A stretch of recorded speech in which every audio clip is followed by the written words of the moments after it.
Let's talk NBA draft prospects. It's going to be a fun time. Rob Dillingham, a bunch of other guys as well. Michael Bolton, he's not in the draft. Thanks, Josh. It's Michael Bolton here, and it's time for another episode of the Locked On Fantasy Basketball Podcast. Let's get to it. Let's get to it, indeed. You are Locked On Fantasy Basketball, your daily fantasy basketball podcast, part of the Locked On Podcast Network.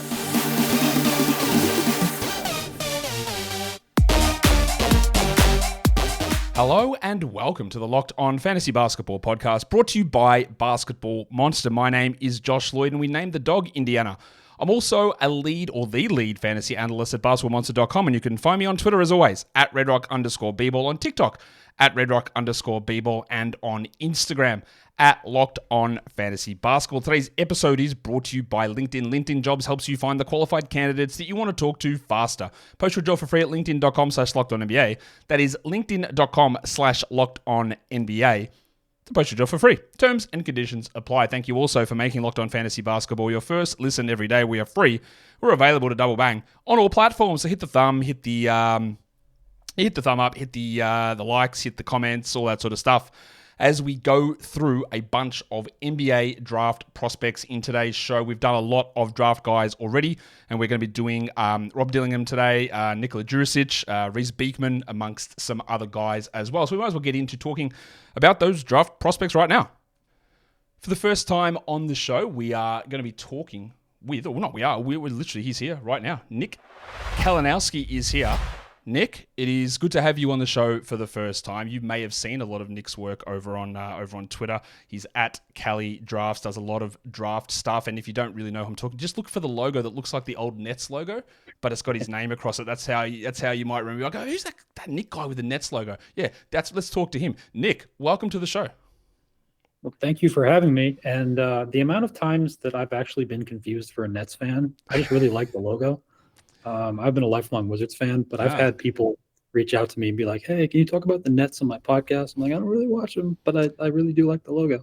So I'm glad you appreciate it too. There you go. That's the old Nets logo. That is Nick, and you would have seen his stuff going around, because at the moment, Nick, you're getting a lot of traction with something that you started doing last year, and that is a combine, NBA combine metric score. Put it out again this year. Just a quick overview of, okay, who was the big winner out of the combine based on the analytics that you put towards the scores that come out? Yeah, so we actually had a new record holder, Khalil Ware from Indiana, actually had the best combine based off my metric of any center since the combine metrics started being posted on NBA.com in 2000. And basically, let me just give a very brief overview of how combine score works. Basically, I take the percentiles of each drill result and group them into three different categories: physical, vert, and agility. And then average those combined scores out to get a raw score. And then those raw scores are scaled from 0, which is the lowest possible raw score, meaning you're below everyone else, to 100, which is basically you're better than everyone else. Khalil Ware's raw score of 81 like dwarfed any other center that had participated in the draft over the last, 24 years now. Okay. So he's definitely the big winner from that metric. Yeah, I talked about him yesterday with Brian. We were talking about how athletic he is, and his the interesting thing with him is his statistical comparisons came out as either DeAndre Ayton or Marvin Bagley, which is not a great thing when people are looking at effort wise, but like in terms of physical ability, jumping ability for that size, and that's that is interesting that played out that way. All right, Nick, we're going to get into talking about some prospects here. We've got 6 guys that we're going to cover off, and we're going to start with probably the guy that's going to go, almost definitely the guy that's going to go the highest, and that is Rob Dillingham out of Kentucky. Now, one of the things that there are numerous things that people can look at when they do the draft if they want basic overview ideas, and one of those things is, hey, as I hit the wrong button there, as a general rule, Kentucky guards tend to outperform their college production in the pros. It's happened so many times. Rob is another one of these guys who played only 23 minutes for this Kentucky team, played for Overtime Elite the year before that. High usage player, 6'3" is what the original measurement had. I believe he came in at 6'1.5" at the combine. Is that right? That's correct. Yep. just a high usage point guardish sort of player who played off the bench for Kentucky. So let me just throw one thing out there. I am absolutely petrified about the size of Rob Dillingham. How much of a problem is that? I would agree with you. There aren't very many players his size. The ideal outcome you'd look at would be Trae Young. I think they both measured in at 6'1". Trae Young is 163. Dillingham's 165. So they're around the same range. So if you could get a Trae Young outcome out of him, that would be the best possible look. But I think he's more of a combo guard skill set whereas Trae Young is more of a pure point. So you'd be looking at, you have to get very creative with how you'd want to handle Rob Dillingham's offensive role. And he's definitely a very talented offensive player. You can tell by the degree of difficulty of the shots that he makes. He had a very high raw three-point percentage, free throw percentage was all very good. But you'd have to hide him on the defensive end for sure.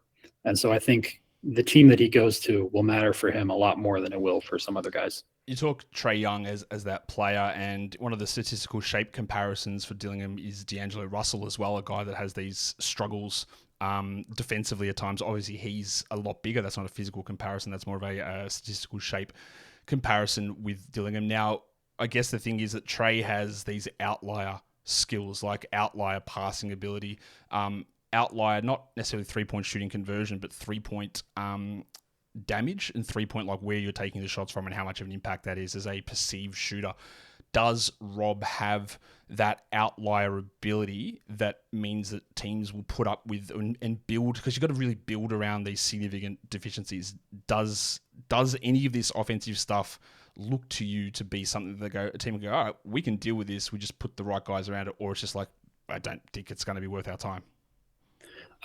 So I think his role is going to be similar in the NBA to what it was at Kentucky, where he's going to be a volume guy off the bench who's going to come in and give you instant offense.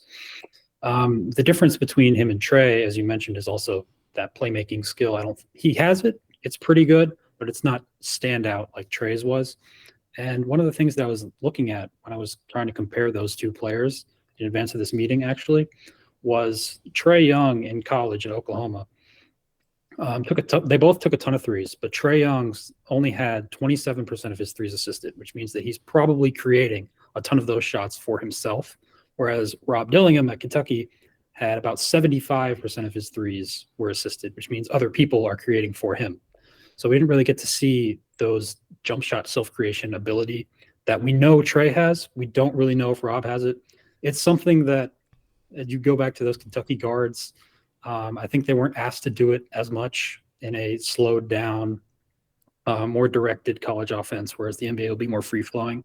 I think Rob has some of that in him, but I don't think he has it to Trae's level. I haven't done a deep dive on Reed Sheppard yet on the show, but these are the two Kentucky guards that are going to go pretty high. Sheppard with the elite three-point shooting numbers. Obviously, both of those guys coming off the bench, both dealing with height concerns. In terms of translation to the NBA, in terms of best case outcome for those two guys, because naturally they're just going to be compared to each other. Like, how do you view, which one would you be looking at? Well, if this works, it's way more valuable. Which one of those two do you like more? I think Reed has higher upside just because I think he's going to be the more athletic player. I think which is going to give him a higher ceiling on the defensive end of the floor. Plus, I think he just gives more effort on that end. Not that Dillingham doesn't, but I think Reed is definitely going to give you more like of a TJ McConnell hustle type effort on that end.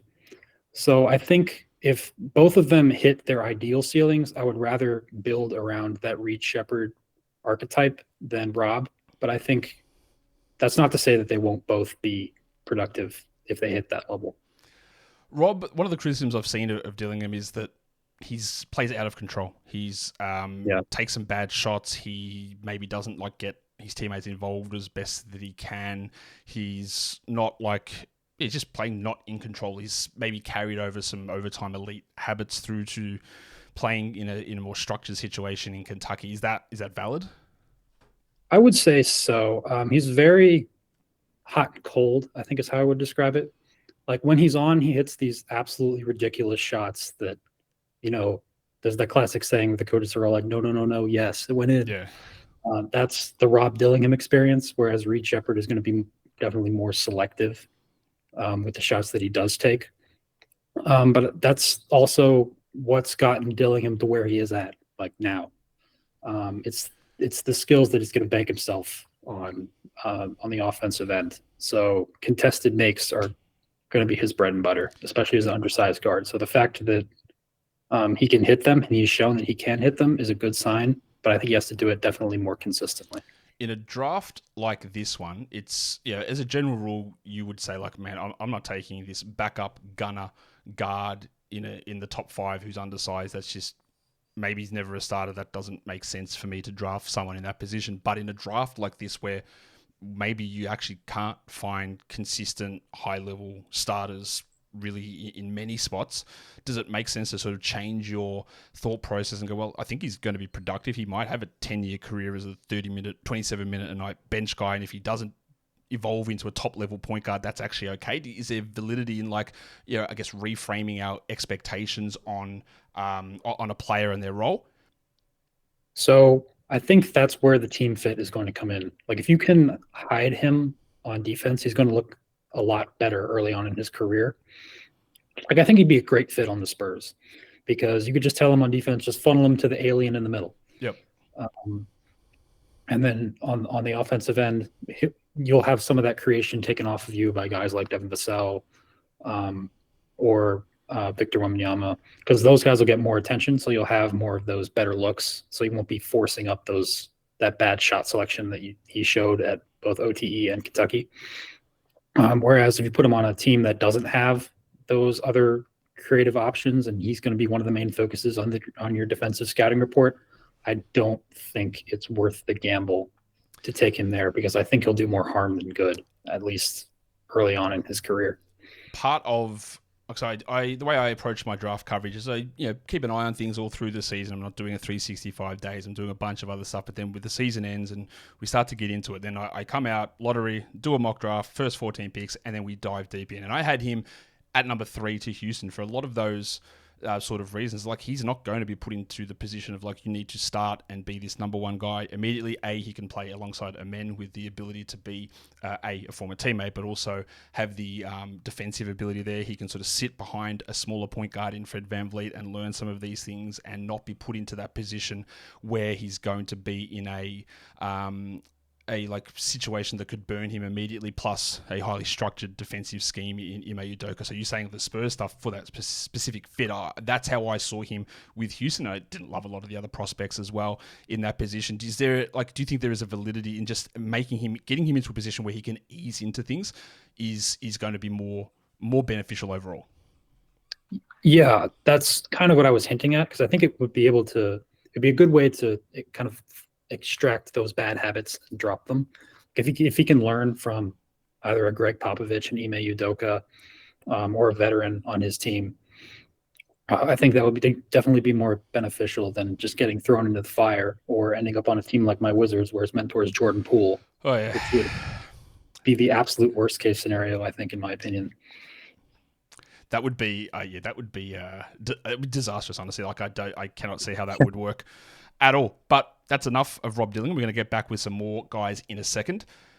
Today's episode is brought to you by LinkedIn Jobs. When you are hiring for your small business, you want to find quality professionals that are right for the role. That's why you have to check out LinkedIn Jobs. LinkedIn Jobs has the tools to help you find the right professionals for your team faster and for free. I'm not sure whether Ted Leonsis is using LinkedIn Jobs to find a head coach. I don't think he would have, because with LinkedIn Jobs, small business owners report that they find a qualified candidate within 24 hours, 86% of the time, unless that 14% is Ted waiting for a head coach to be hired for his team. But I guess we will find out. LinkedIn isn't just another job board. LinkedIn has a vast network of more than 1 billion, that is with a B, 1 billion professionals that you can get your job out in front of to make sure that you and your small business are having success by hiring the right people. Post your job for free at linkedin.com/lockedonnba. That is linkedin.com/lockedonnba to post your job for free. Terms and conditions apply. All right, so that is the first guy done. Rob Dillingham is probably going to be a lottery pick, would say almost certainly. Let's go on to the next guy. We're going to talk guards again. We're going to go to, don't be shocked by the way it's written, because it looks like it's Kyshawn, but it's actually Kyshawn George from Miami, who I'm going to be honest with you, Nick, it annoys me that his name is Kyshawn George, because we've got Keontae George as well, and they're too similar. They're too much the same, those names, and it's going to annoy me for a long time. So apologies to Kyshawn, but you're just going to annoy me with that sort of thing. Now, he is a very big guard. He's 20 years of age. He's 6'8", 6'7". The numbers there per 40 minutes, which the guys on the screen can see, aren't great. 13 points per 40 minutes is like, I did triple check that, guys. There's no way. How is that right as a lead guard? 17% usage. Like, these sort of players with that low scoring and that low usage as guards, 14% free throw rate, 68% 3-point rate. Like, that's really good 3-point attempt rate. But I get the Dalen Terry shivers when I see a guard who's big and comes out who has no usage and no scoring. Is there a when we look at George, when you see those numbers, or I see those numbers and go, oh my God, absolutely not. Like, how do you feel about the role that he was playing in Miami and whether that has translatability? Yeah, the metrics that I have don't like him either. I think he's the lowest on my draft probability score model, and he didn't particularly score well at the combine either. But I think there are some things that he can do that translate there. I think he'd be a pretty good secondary playmaker. Where at Miami, he was tasked with like bringing the ball up the floor, being a pick and roll ball handler. I don't think he'll have to do as much of that at the NBA. I think more of his role will be more so as a stand in the corner, be an open shooter, and if that shot is taken away, just up fake and drive to the rim, and maybe find a cutting big man or something like that. Because he's being sold as this like 6'8" demigod playmaker, and I went back and went through all of his assists from this past year just to see, like, is he making any advanced reads? Is he making anything that would show me that this guy can be a primary guard at the next level? And I didn't really see it. It was mostly like connector stuff where you just get the ball and immediately swing it to somebody else and they'd make an open three, which is fine in a vacuum, but it's not what you want to see from what the scouting reports or what his theoretical upside is being billed as. And I just don't see it. I think he's gonna be more of a secondary guy, maybe like a fourth or fifth option that is ceiling. To me, that's not an interesting player. Like, it's fine. All the statistical comparison stuff, like I look at it and Dalen Terry's name does come up. Okay, yeah, it's not good. Josh Primo's year at Alabama. Okay, Darius Miller, Matisse Thybulle, Andre Jackson. All right, cool. Like, but I don't really think that's the sort of player that the people would be expecting when they draft him. Like, maybe he can change his game and become a defensive tertiary playmaking low usage wing, but that is, to me, like, even in a draft like this, I don't think the value of that is super high. One thing that is interesting is, like, efficiency pretty good, 57% field goal, hits his free throws, takes a lot of threes. So that part of the game seems like it's pretty solid.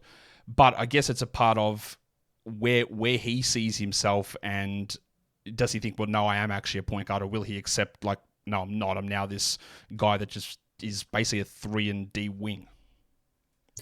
I would honestly disagree with the D part there. Okay.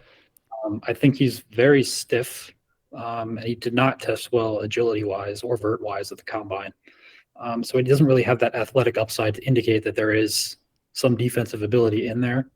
And from what I have heard, which is very little, but from what I have heard, at least one organization doesn't have him at all on their board for that reason. And so it would be interesting to see where he ends up and how they want to use him, because I don't think he has that primary creator upside, and I don't think he has that defensive upside. But as you mentioned before, the shot is really good and it's there, and you can do it both off the dribble and off the catch. So there is some scoring there possibly and some efficiency there, but is it enough to cancel out everything else? one of the base ways of sort of just getting an idea is a prospect reel, and we talked about this with Brian yesterday as well, is looking at steal percentage. It doesn't mean that you're going to be a good defender. It doesn't mean that you're going to be someone who generates a ton of steals in the NBA, but having a steal percentage over 2 is usually a relative good indicator that maybe we should take a look at this guy. And he is at 2.2, which is, again, that is over that 2. So he sort of fits that area, even if he's not necessarily a good defender. I just would have liked more, like as a point guard, like I need to see a better assist rate than 16%. Like I need to see more usage. At this point, he just feels like a volume 3-point shooter, which is valuable, but I think maybe it's just about reassessing our expectations on what he's going to bring. Yeah, watching a lot of Miami games, he would bring the ball up the floor a lot, but okay. that doesn't mean he would initiate the offense. He would just give it to somebody else who would then, like Nigel Pack, would then do most of the creation stuff. So in the sense that he has a good handle, it's true, but I don't think he has any of those other playmaking skills that just jump off the screen like, wow, okay, this guy is the 6'7" point forward that we're looking for. Let's take it away from the NCAA. Let's go overseas now. Let's look at Melvin Ajinça playing for Saint-Quentin. I'm sure that's the French way, but I'm not French, but that's okay. He is a 6'8" wing. He's 20 years of age. Just one of the many, many French prospects in this draft. Ajinça averaged about 18 points per 40. He had 19 usage. He had another really high 3-point attempt rate, 68%, the same as Kyshawn George. Good free throw rate. Is he just one of these guys? Again, there's so many players seemingly in this draft who are 20, 21, 22, who are 6'6" to 6'8" or 6'9", who just shoot okay and defend okay and just do sort of wingy things. And we all love that size of a player, but yeah, I'm not. What's the standout skill? Is it the shooting? Is it the 3-point volume that Ajinça's getting up? Like, what's the thing that he does apart from being 6'8" and a wing? Yeah, so he originally was on pretty much nobody's radar until the U19 World Cup this past year, where he was the best player on the France team that had Alex Sarr and Zachary Richaché on it. Yep. Wow, who's this guy? Who's taking people off the dribble, dunking, shooting contested threes. He did it all. And then you go back to his French league tape, and he's really only shooting threes. Yep.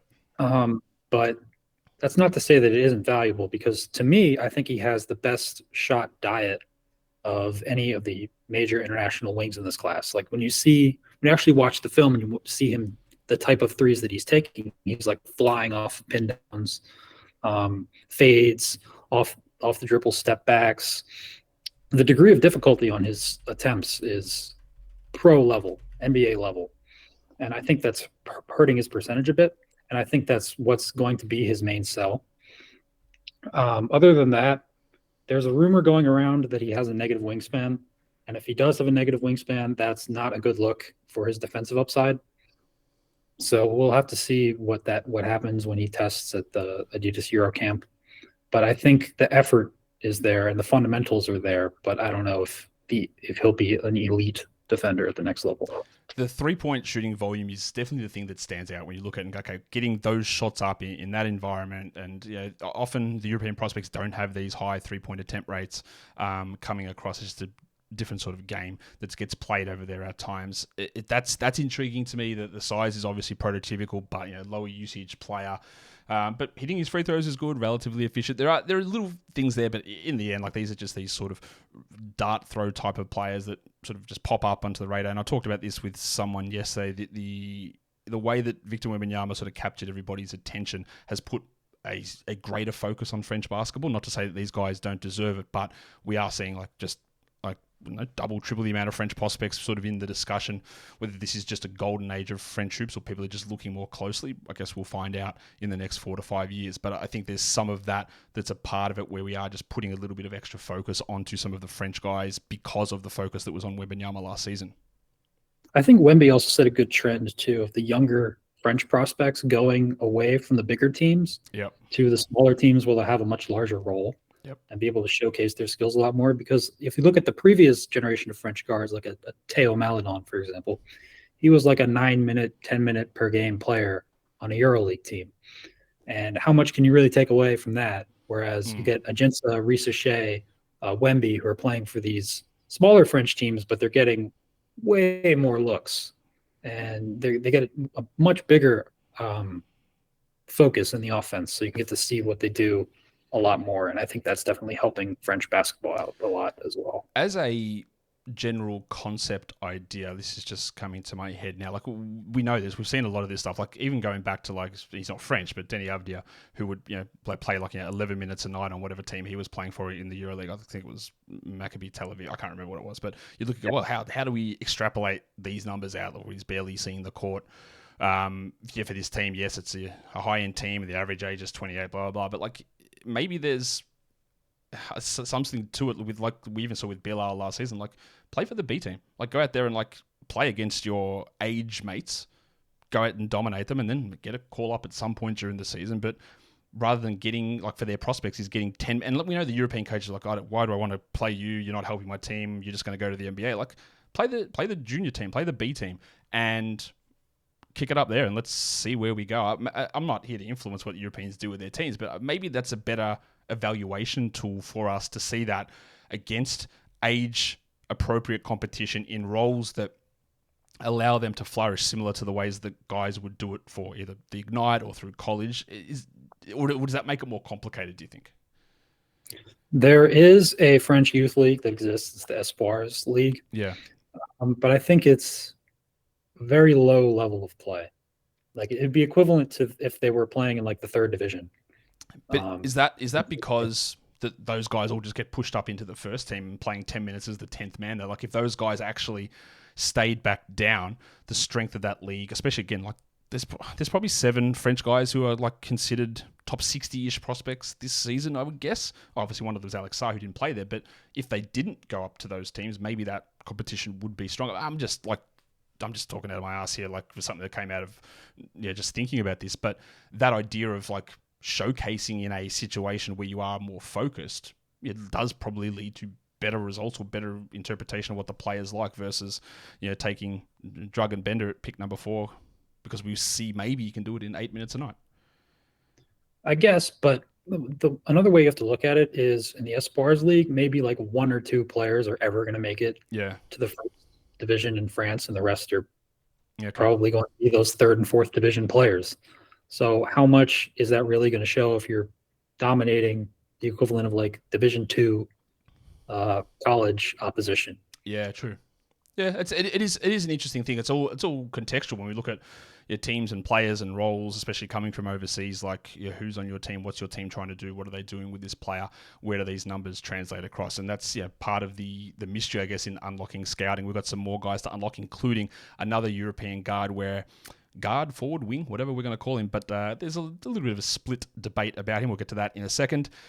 Today's episode is brought to you by eBay Motors. Passion, drive, and patience. That is the formula for winning championships. It's also what keeps your ride or die alive. eBay Motors has everything that you need to maintain your vehicle and level it up to peak performance. Superchargers, roof racks, exhaust kits, LED headlights, and more. Whether you're into speed, power, or style, eBay Motors has you covered. Now, me personally, I would never in a million years consider, hey, I want an exhaust kit on my car. But that's fine, because with over 122 million parts, eBay Motors will have something that I want, if they would let me do it, because it's only available to US customers, or something that you want. Maybe you are a big exhaust kit guy. Maybe you are a roof rack legend to put the old surfboard on the top and off you go.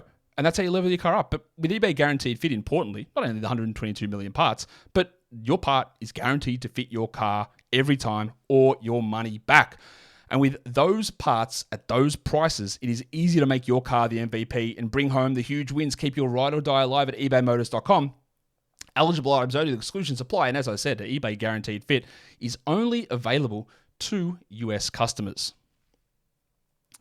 Unfortunately, Melvin Ajinça cannot apply for eBay Guaranteed Fit, but neither can this guy, Nikola Đjurišić from KK Mega Basket, which I think is called like Soccerbet Mega Basket or something. Their name changes literally every season. They have 5 like Mega Mozart. I've seen that Jesus too. Christ. Every year it's a new one. But we know they wear the pink uniforms. Most NBA fans are going to know about Mega Basket, and they have for numerous years because, Nikola Jokic, but there's been so many players that have come through. I think Nurkic played there maybe for a bit. Zubats might have played there too. There's always someone that comes through from the Mega Basket factory. And now we are here to talk about Nikola Đjurišić, whose name was in the draft last season. I thought there was a chance that he might get drafted. He pulled his name out, and here we are back again for Đjurišić, who is 20 years of age. He's a 6'8 wing who runs point guard sometimes, 4.3 assists per 40, which as a European player is actually a pretty good number. Their assist numbers aren't usually jumping off the page. 30 minutes a night, 25 usage. He did change teams during the season as well. I've seen a lot of split opinion on Đjurišić, who is seemingly at the moment putting up some very strong numbers, but there are people who are like, yeah, but the context is just not great here for Đjurišić. Where are you at with him? I know I've been looking at this guy for 2 years now. I can't really figure out where I want to be on him. Like the shooting, not bad. Good free throws. Assist rate, pretty solid. 3-point attempt rate, okay. Good usage. But the context, I can't fully get my head around it. There's a Jekyll and Hyde aspect with Đjurišić because he has so many auxiliary skills that are really good. Like he attacks the rim really well. He distributes really well. All those like classic European guy things. But the shot was never there, and I don't think the defensive upside was ever there until Topic left. When Topic went back to his parent club at Red Star, you really started to see Đjurišić like come out of his shell and break out in a big way.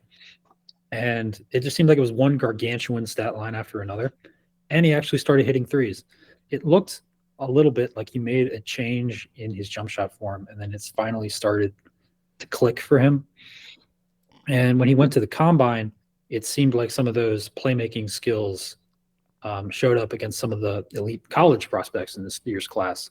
So I originally had him undrafted for the first month or two of the year.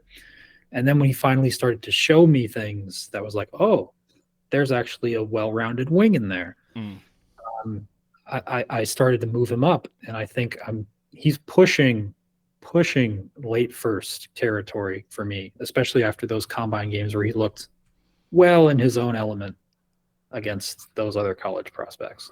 I realize I said that he changed teams. It wasn't him. It was Topic that changed teams, which did change the context for Đjurišić. So I apologize. I got that part of it wrong. But again, he's number one. You can't see it in the photo that's up on the screen. He's got an awesome mustache, so that's a big W for him at the moment. Just a cracking mustache, very wide, very thin, right across the front of the face. Looks great there. But he's also that guy where you go, and I don't want to bring up this name because it's an easy comparison to make, and I'll just make it anyway. But like Mario Hezonja showed some of those things. He shoots a little bit, yeah. Like can he run plays? Can he pass? Yeah, sure, sort of. Is he sort of big enough as a wing and can handle point guard? Yeah, all that sort of stuff maybe happens, and then obviously didn't happen at all when he came over here. Now Hezonja went in the top 5, and this guy might not go in the first round.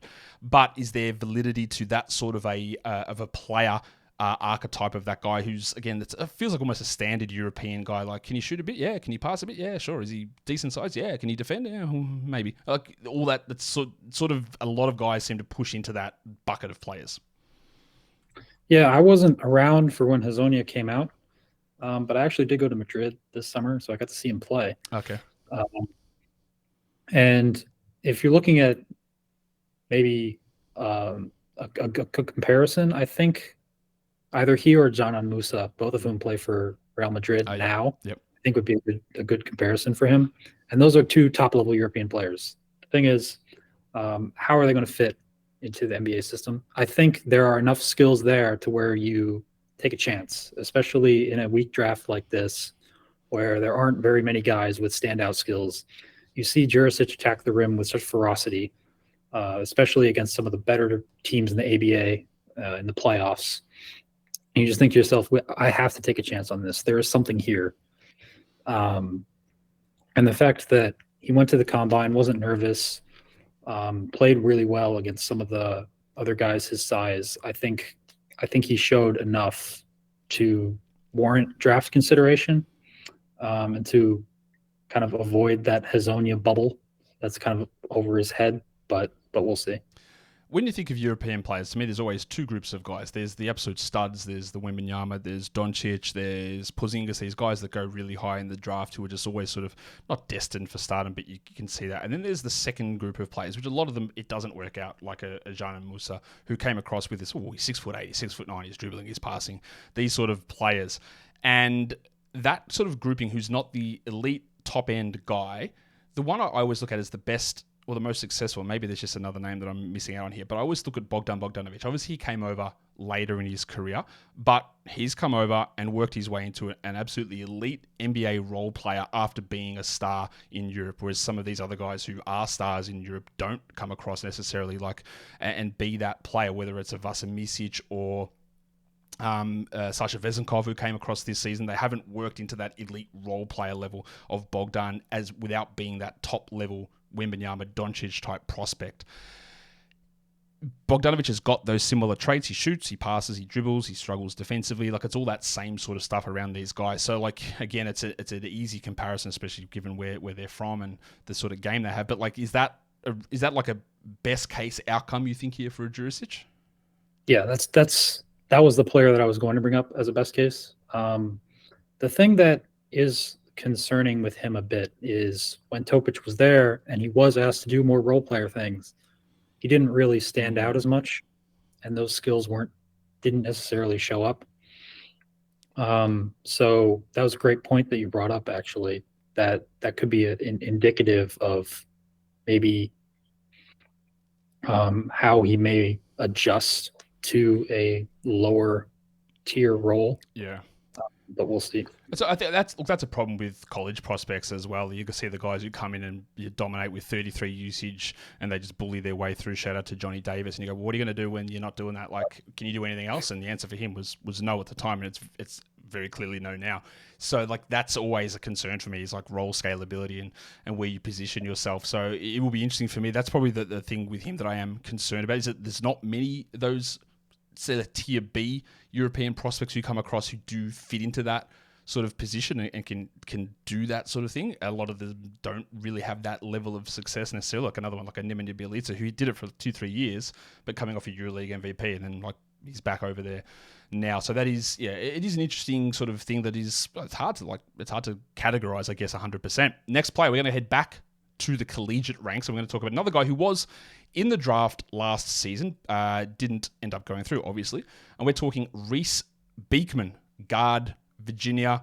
I would say, if I'm just going to give quick notes on a Reece Beekman, defense, like, it's just defensive point guard. That's the sort of thing that I see. Not, he's not necessarily that hounding terror like some other guys have been. And I'm always just going to say, well, remember what Aaron Craft used to do? Not the same sort of player, but a guy that generates defensive events, pretty good assist rate there as well. Like so many players in this class, he's a bit older, but he's only 6'2". Does he just have to get by defensively like Patrick Beverley style, or is there more offensively here for Beekman as well? So I don't know if you can tell by that basketball over my head, but I graduated from Virginia very recently. So I've watched more Reece Beekman than probably anyone else in the sphere. And I would say that defense is his main calling card, obviously. 2-time Defensive Player of the Year in the ACC. Definitely great on-ball defender, pesky off-ball, racks up a ton of deflections. I think on offense, he was more so a second and third option that was forced into being a first option because Virginia just had nothing else on offense besides Reece Beekman iso ball. And I think that hurt his percentages a bit. So I think he's a very smart player as a result, because he's had to work through so many different scenarios, but I don't think he's a pure point at the next level. I think he's more so of an undersized 2. And the thing that worries me about him is that his jump shot form is still atrocious. Yeah. It's been really bad. It's not as bad as it was when he first came to Virginia, but it's still pretty ugly. And it showed at the combine when he was forced to shoot from NBA range, and it was air balls and backboard and not pretty. So how much are you really going to take from an undersized defense first guard who doesn't really offer much in terms of shooting. There could be a tiny role for him, but until that shot comes along and he offers some sort of outside threat, I don't think he's going to be an option that teams look for major minutes. One of the physical comps for him size-wise is a player that we saw as a defensive small point guard last season get drafted in Marcus Sasser. Now, Sasser obviously shot a lot better coming out of college, but when you look at the actual statistical comparisons for Beekman, it's just the bunch of guys that you would think it is. It's Jamal Shead, it's Javon Carter, Chris Dunn, Norris Cole, just these guys who it's just all about really generating steals and having some like offensive issues that really limit what their game is. Now, he's not going to be picked in the top 5 like Chris Dunn is. Jaren Grant, another one of those names that comes up. DeLon Wright, DeLon Wright's worked into a really strong career, but it is hard to find that high level upside in a player like that. Role players, great, but that's also part of it. Now, you can attest this. You've been watching him. You've been going to Virginia. Like, some players find it hard. Like we've talked about already. Like, how do you adjust to being a role player now? How does, it took Dunn a bit of time to get to that spot after being this high pick, and now he's like, all right, now this is who I am. I don't care if I shoot or not. Dennis Smith Jr., another one, who went from this high level, high usage offensive guy to being like, all right, I'm just going to stop everybody from scoring. I'm never going to shoot either. Anyway, so is Beekman's makeup in that, does he have that ability to be like, well, I'm just going to come in, I'm just going to do what I do, and there's 20 minutes a night here and I'm happy to contribute to good basketball and winning teams? Or is he one of those players that you may struggle with that transition? Yeah, I think he's one of those guys, kind of the opposite of Đjurišić, where you kind of saw how he's not built to be a primary option in the latter stages of his career. Virginia is more of those offensive guys like Trey Murphy and Sam Hauser were taken away. So I think his transition into being a role player will be a lot easier because I think he has a ready-made skill set for that. And he comes out of a program where players aren't asked to do more than they're capable of a lot of the time. So I think he's been a role player at Virginia and a very solid one for 2 or 3 years. It was just this past one where he was asked to do more and it just didn't translate. So I think he'll be more comfortable going back to those auxiliary roles that he showcased earlier on in his career. One of the things that you look at when you look at draft prospects, especially for someone who's not watching college all the time, is you learn about certain things about certain schools. And one of the things that in the past we've always learnt about with Virginia is, that scheme doesn't always generate big defensive numbers. Like DeAndre Hunter came out as his perimeter defender and just had some of the worst steal and block numbers that I've really ever seen for someone whose role was that. Is that still true of Virginia? Because Beekman's steal numbers are through the roof here. Like, that's 2.7 per 40 is a pretty strong number. Is that still a thing that we can attribute towards a lot of Virginia basketball? Is that there's a suppression of defensive stats? Reece Beekman, I think, is also just a pure outlier in that regard, because he was always guarding the opposing team's best player and was always in the passing lanes. And it was pretty rare for Virginia players to stand out individually on defense like he did. Normally it's, you look at the pack line, you think, this is great team defense. But for us last year, it was definitely him on this level and then everyone else like well below him. So I think that's what I was getting at there with that, is that like, given that scheme is doing that, him actually posting this, over 4% steal rate, like, is something we should go, that's remarkable given the way that this defense and this team and this scheme and all this sort of stuff sort of plays into raw numbers that come out and how it can suppress other, not that it's suppressed Hunters in the pros because it's maybe just who he is, but a lot of other guys have that same sort of issue, I guess, across the board. One guy to go, Nick, and we're going to go to the artist formerly known as the Pac-12. We're going to go to Keshad Johnson, a guy that's probably going to be a second-round pick. He's an undersized forward, about 6'7". He's 23. Like, again, so many of these guys are going to go in round 2. Talked with Brian about this yesterday, about how few freshmen are probably going to get drafted. Johnson is undersized, lower usage, pretty, I don't know, interesting steal and blockage type numbers. But is this just one of those guys who sort of puts up, works well in college, but overall the game is probably not going to have that success in the NBA. Like, what's the thing that GMs will go, I want him for this? The sell is you're getting a uber athletic defensive forward. Think reverse Obi Toppin. Obi Toppin is normally known for his creation, athleticism on dunks, that type of thing. Whereas with Johnson, you're going to get those athletic marvel plays on blocks and steals. Yep. The thing about him is he has what I like to call Davion Mitchell syndrome. Oh no. Which is he has multiple years where he's an absolute non-shooter. And then the final year in college, all of a sudden, despite every indicator, his 3-point percentage goes way up. And you start looking at that, it's like, is this for real or not? The answer is no. The answer is nearly always no. Well, yeah, for Mitchell, the Kings clearly thought it was yes, and it hasn't worked out for him so far on that end. But for Keshad, I think becoming more of that stretch four will help him out a lot. But I think he's got the athletic tools to stick around, at least on the defensive end as an anchor and a rim runner. Think of Ryan Dunn with a slightly more polished offensive game and a slightly weaker defender. I would hope that someone's got way more than slightly polished offensive game than Ryan Dunn.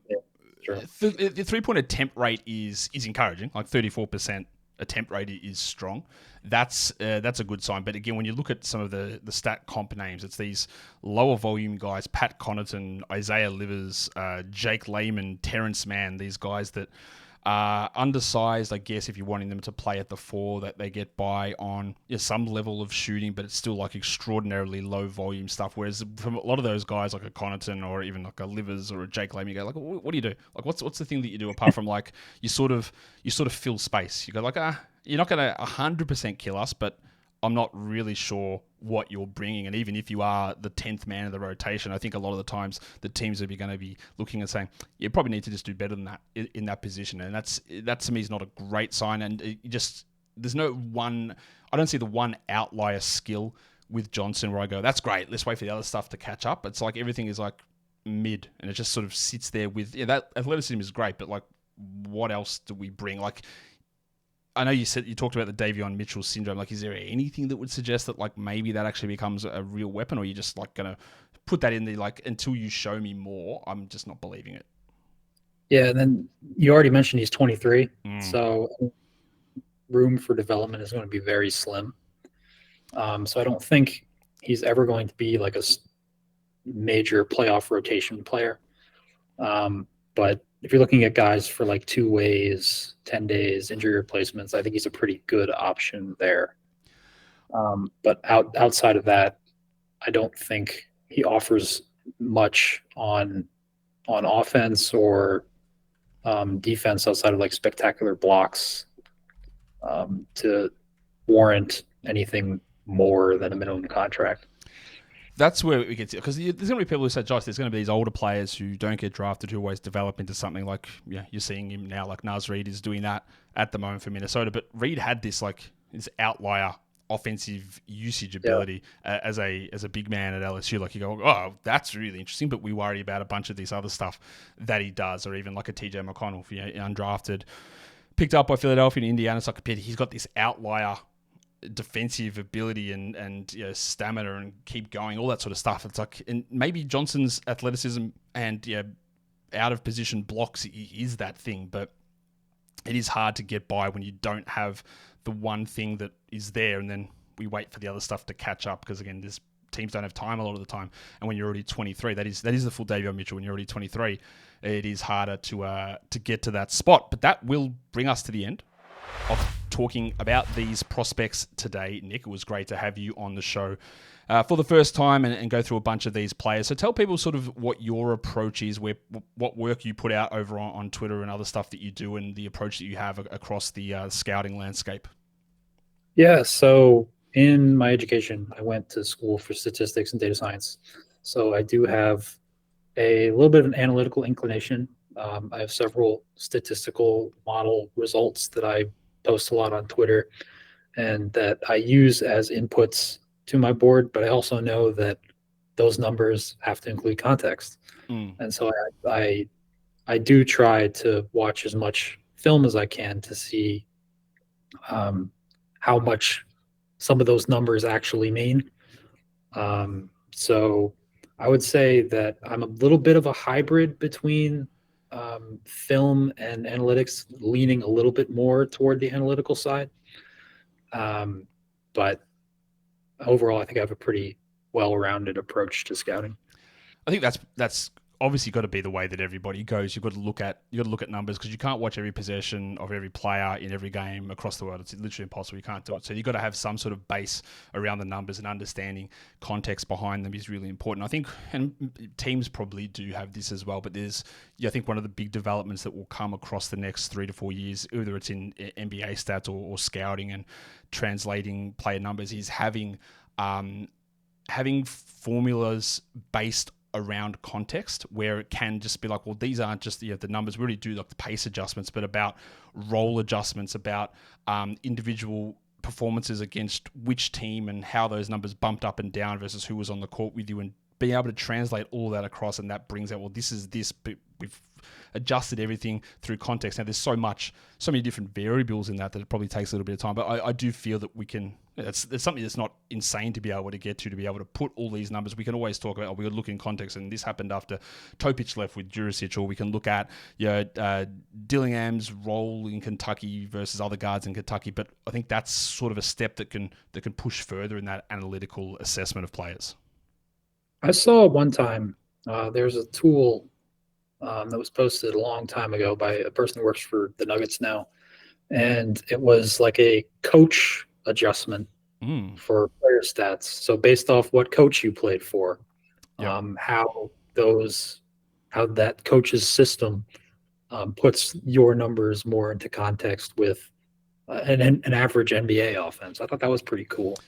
Because college has that massive wide range. We talked Virginia already, but like another one of those ones is like Arizona as well, like with different schemes and reduction in sort of defensive stat generation over there as well, or teams that run like slow versus fast, and we've already accounted for that sort of stuff. But like, who's handling the ball? Are they an isolation team versus where's the assist numbers come from? Like, all that stuff it's very easy to say, well, you average 20 and 10. Like, but in the end, look, who cares? Because we can find, when I talked with Keandre the other day, we were talking about Jonathan Mogbo from San Francisco, and he had 27 and 13, but he's playing for San Francisco. So like, the opponent base of that is important, and the coach, and what are you expected to do, and who else is on the court, and that does translate down to the NBA as well, where it's like everything is there in a basketball game. Rebounds are going to happen, right? Shots are going to get put up. Whether they're good ones or not depends on so much of the context. So you might take 20 shots, but like we talked about it so much here with roll, like if you're in a team that's good, then you're never going to take those shots. But if you're the only one there, then you have to, because shots have to go up. You can't, like, these things, possessions have to end, and all this stuff has to happen. It's about putting it into context as whether it should happen or whether it would happen in other scenarios. This is kind of a good transition into how I look at shooting numbers, because to me, there are like two different kinds of shooters. There's stand still, catch and shoot guys, and there's guys who shoot off motion. And back in 2020, when I first started, I kind of fell in love with this guy named Anthony Mathis, who played for Oregon back in the day, shot like 46% from three or something. But when you actually watched all his shots, they were all like just standing there waiting for Peyton Pritchard to pass him the ball, and then he'd be wide open and drain the three. And it never really translated into the G League and the Summer League where he ended up playing. Whereas you take a guy like Melvin Ajinça, who has really low three-point numbers, but then you also look at the types of shots that he's taking. They're almost all off motion. I think that, to me, translates to a much higher shooting upside versus the higher three-point percentage, lower difficulty of shot. I think so that could be that would be taken into account. And I don't want to keep you too much longer, but I think there's some interesting things here for the next couple of minutes. Is that I think we can take a lot of this from other sports as well. Is when think about the way that baseball works, and these high level players go and they play single A, then double A, then triple A, and they all have to move up. And often the guys who are playing as relief pitchers were always the starting pitcher on their team. But as you funnel down, you've got to be dominating at the lower levels, because then your role changes at the next level, and then it changes at the next level, and it changes at the next level. So like, it's almost this domination effect. If you are not like carving something up at whatever level you're at, then at the next level, that's going to be really hard for you to maintain that. And I think one of the things that's really interesting about that, if you go look at like JJ Redick's college numbers, and you go, JJ Redick, he's just a spot up, like he took these shots, he was a 3-point shooter in the NBA, and you look at his numbers, you go, he did that in college? Those numbers are like insane. Like that is like lead guard-esque sort of thing, but that doesn't work in the NBA. It's about, you've got to kill at this lower level, because you know it's just going to cut down the next one. It's going to get cut down again. It's going to get cut down again. And whatever you do here, like it's you got to make that adjustment. So you're right. Like if you're the person that the team goes, we want you self-creating, off the dribble, off movement, attacking the rim, versus being a role player at a low level, like that role player at a low level, like the guys who are role players at the high levels are the guys who are dominating stars at the lower levels. And it's often hard to get your head around, and players who flame out are often the stars who can't translate down and do that. And I think that's something we do need to pay a bit more attention to. And you can learn that across different sports as well. Yeah. I think it'd be something interesting to look at from a data perspective. Like what types of star players in college better adjust to NBA roles. Maybe it's something I'll look at in the future. Who knows? You can do it's the Johnny Davis effect. Like have a look at like what else are you doing if you're not bullying 19-year-olds when you're 22 and taking 34% usage on a team with nobody else, and let's see whether that has any way of carrying over. But I've kept you too long here already, Nick. Go check out Nick's stuff on Twitter. He always puts out great, interesting posts, combine metrics. His draftable grade board is always something I take a look at every year, and it's great stuff to go and check that out. You can check him at Cali Drafts over on Twitter. Just look for the Nets logo. Nick, thank you for coming on with me. Thank you for having me. This is a great experience. Cool. We'll catch you over on Twitter. Will do.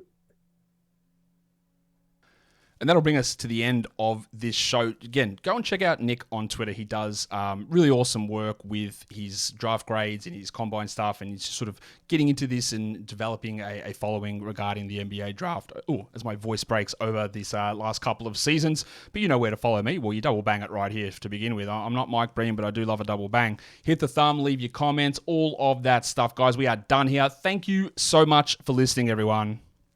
See ya.